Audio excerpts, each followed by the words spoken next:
So for some reason, Noragami really loved, giving us the cliffhanger endings because once again, we're left with another one and we now have to wait till freaking Christmas to see what will be the fate of Ebisu. But this episode reveals something, rather major. And of course, that right there is Yato's real name.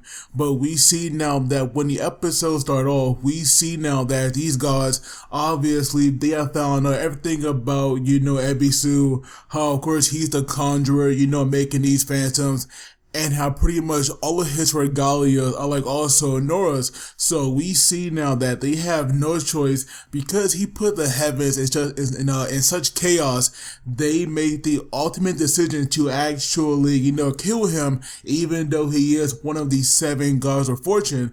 And so we see now that of course we see like some gods, or I'm guessing like followers of gods maybe, or I'm guessing that they're that they could have been like regalias, because we do know that like some regalias do have very, very high positions depending on, what god they serve. But we see now that, some people will walking around covering their faces, and we learn now that the ones that were doing that, they are called the heaven punishers. And we see that like they were going out to go ahead and get rid of Ebisu, but then after the gods had made that, decision about getting rid of him, we see now that Bishamon, she was still fighting against Izanami, and we see of course that, even though it seemed like Bishamon was like getting the upper hand, she really could not do that much damage to Izanami because, once again, they are in her world, her realm. So of course, that right there gives her an advantage, but she's just so freaking overpowered, and not to mention it's like very difficult, to get rid of all her hair, because we see that, it cannot be cut by like normal means. And at one point, even Bishamon was like, wrapped in it. And so we see now that Izanami, after she had captured Bishamon, we see her now take, what's her name? Oh, Kazuma, her blessed vessel. And we see now that Izanami was like studying the ring, and she had called it beautiful. And so right now, Bishamon was like, give it back. And of course, she could not do much because you see that hair wrapped around tightly around her neck. And even Kazuma beforehand, had warned her not to move because, Izanami could easily decapitate her. But right now we see that Izanami, she's a very, very evil and cruel person when she can be, because we see now that like she had made those clones, I guess. We learn now that they do eat like gods, people, regalias, because we see now that like she was like telling them, that tonight they'll have a feast and they can eat as much as they want to, and we see them now, like starting to like eat away, or like trying to, because obviously, in an anime, they were going to show that, but at most, they were like kind of like nibbling on her, but pretty much like licking, the armor that like she was wearing. And so right now her regalia, they were like suffering the most. And we see now that her whip, she was actually, not going to give up. And eventually she actually, did manage to free Bishamon. But now going back to the surface where we have, Ebisu, Yukine, Hiyori, Kofuku, her regalia, Bishamon regalia, we see now that the plan that Ebisu had mentioned last week, and we see that, this right here is like only a job for a human, because it requires them to like call out to a god that they have a very close attachment to, but only a human can do that. No other god or dead person like a regalia can do this. Only someone from the near shore can actually call for a god and bring them, to it. And so at first, obviously, she was calling Yato. That right there wasn't working. But we see now that when Bishamon got free, and she was actually about to go at like round 2 with like Izanami, she was actually called back. And of course, she had no idea what happened. But then she learned that they use a soul call, and obviously that right there, had like brought her back. And so right now we have, Bishamon confused, and we have everybody else wondering, why in the world did not work for Yato. But we see now, or they learn, or they all learned actually like we did, that, Yato is not his real name. And we see now that when like Yato had realized that, they can call him and, and bring him out of there, Nora knew immediately that, that right there would be impossible if they did not know his real name. And for some reason, Yato thought that if they knew, what his real name was, then that right there would like hate him and definitely, make them leave him now. And so, of course, now he had to suffer because of his own actions, because, it was his own fault, because he was so worried that, he had never told them his name. And so then now back on the surface, we have the Heavenly Punishers.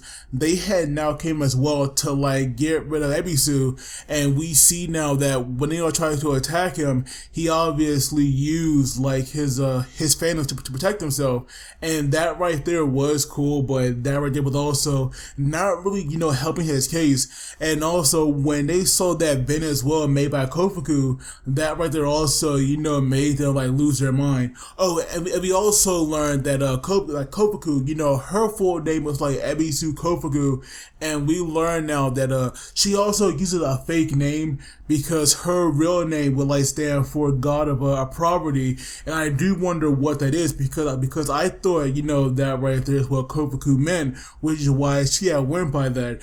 Obviously I definitely need to like brush up on like all these gods. I definitely need it at some point, because this series is like definitely making me interested in them. And so right now, with them still trying to like give her the Ebisu, but like all the arrows, those weren't working. And we see her now bringing in more and more phantoms. But you also have, Bishamon also like fighting him as well, because she actually, wanted them to like give him a fair chance to actually explain his actions. But of course, like these Punishers, they are definitely, not the listening type, because once they get an order, of course, they will like go out and do it. And, once again, they all have their faces covered, so that way, the killers of Ebisu were made anonymous. And so right now, eventually, they had no choice, the Punishers, they had no choice but to step their game up. Because obviously with like Ebisu Phantoms and Bishamon, like fighting against them, there is no way they can like take them both down. But then we see one use, I believe he called it Oki, but pretty much it was a lightning dragon. And that right there got me so freaking hyped, because I'm a huge dragon fan, and I freaking love, lightning users, lightning attacks, anything that anything that deals with lightning. I am like all up on that. So I was definitely getting hyped, seeing it in action, and of course, the thing is like pretty freaking powerful. But we see now that the true power of Kazuma, it definitely should not be underestimated. And right now I am still like somewhat confused about what it can really do, because right now we have everybody else, running away, but we see now that apparently, Kazuma powers, we all knew that he keeps everyone power in check, that way they wouldn't overwhelm, Bishamon, but at the same time, it seems like he can amplify them and also increase their range, because even though, physically, there was no way an earring can, release a dragon in the sky. At the same time, like where we see where his like human body is, he was like able to touch it and damage it. At the same time, it's like somewhat confusing because they definitely didn't go into detail about what it can really do. But visually, watching it animated, it looked pretty freaking overpowered. But once again, we have Hiyori, still trying to like call out Yato. She would not give up no matter what. And we even see now that at one point, she had called back to where she gave Yato that shrine. And apparently the last kanji, or hopefully I'm saying that right, but where the last kanji was, that right there had like gave her the hint about what Yato's true name is. And his true name is Yoboku. And so right now, when she had called out that name, the animation for that scene, it was so freaking powerful because all you see is like normally we see Yato surrounded by dead bodies in his past, but this time you have a kid that was like submitted to all this violence, but then you have Hiyori, pulling him away from that. And so right now that when like you went that but back then when we have Hiyori, pulling him back, and we finally see, all three of them reunited. That right there was beautiful. But at the same time, you see now that like Yato had also dropped Nora or Hiro. So I do wonder if like Hiro is still there. And obviously, Izanami think that right now she's all alone again. But if Nora is still there, then I gotta say, for the first time, I actually feel bad for this girl. And so now with like Yato back, that right there made the Punishers even more worried because they thought that like Ebisu had also, called for Yato. And so right now when they were all retreating, because obviously Ebisu is like still messed up from a blight and Yato is obviously, in like no shape to fight, they all had no choice but to like escape in the forest. And so right now we see that the Punishers, they actually, had to step the game up. But we see now that while they were like all in the forest, we have, Yukine, who was definitely justified and where he was like getting upset because we see now, he was like asking Yato, what the hell is Yoboku? Do you still not trust us? Why in the world did you go into the underworld all alone without saying a word and all this stuff? He was like definitely justifying asking because this right here is a god that you have like risked your name for, and at the same time it seemed like he has no trust in you. But obviously, these two cannot talk much, even though, Yato, it seemed like Yato was like definitely going to answer him. But also it was hilarious where like we have, Yukine calling him a dumbass master. That right there, had me laughing a little bit. But we see now that the Punishers, they use something called a pacification ring, and we see now that what this ring does, like at first we see like a ring in the sky, and then they like drop this ball down, and this ball, it like reminded me of like Majin Buu's, Vanishing Ball. But we see now that when this ball, actually touches the ground, it also makes it also makes a ring there as well. And so obviously, like obviously we see now that the damage from that right there would be huge. Even though the first one didn't even touch them, we just see all the characters, like go flying back. And so right now, thanks to them getting rid of like most of the forests, they were able to pinpoint Ebisu, rather easily. And so now they were like getting ready to launch a second one, and we see now that we have Yato like getting ready to fight, and we see and at first you might think maybe he was like going to kill Ebisu so that way they would not drag the human world into this. But at the same but it's like Yato said, at the same time he did not grant Ebisu's wish yet. And And so right now we see that with his blessed vessel, he actually cut the ring in half.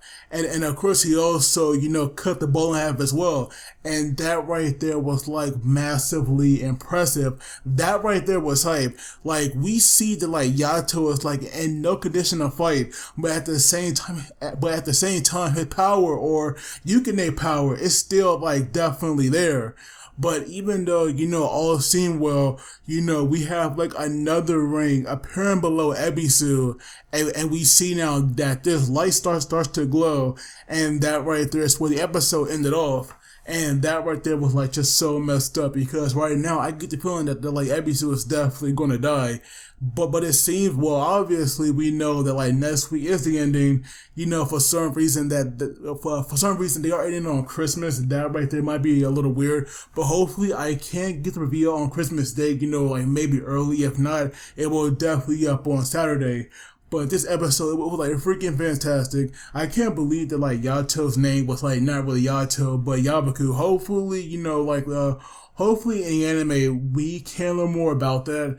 And of course, I will definitely go look up to see, what the god Yabaku actually meant and stand for. But as always, let me know what you guys thought, and don't forget to like and subscribe, because it really helps me out. But as always, you guys take it easy. I will see you all on Christmas.